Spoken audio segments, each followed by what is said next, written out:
All right, you guys, thanks to everyone who got their attendance in. We have a ton of entries into the game. A couple of you guys didn't put them, which is totally fine. I agree, Nate. I'm kind of not a Dutch person either, but I know you kids are.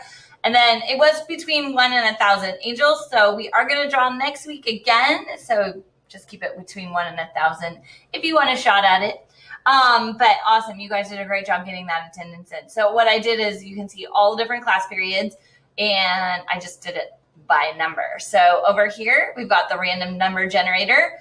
All right. Are we excited? 3, 2, 1. 327, whoever is closest. 320, oh my gosh, 324. Look how close that was between Malaya and Kylie Joe. But Malaya, you get it. You were only 3 numbers off. So Malaya, congratulations. I will get that gift card out to you in the mail. Kylie Joe, better luck next time. We will do another drawing next week. I don't know. This is kind of fun. Maybe we should do it every Wednesday from here to the end of the year. Let me know if you think that's a good idea. All right. Thanks again, guys. I appreciate it.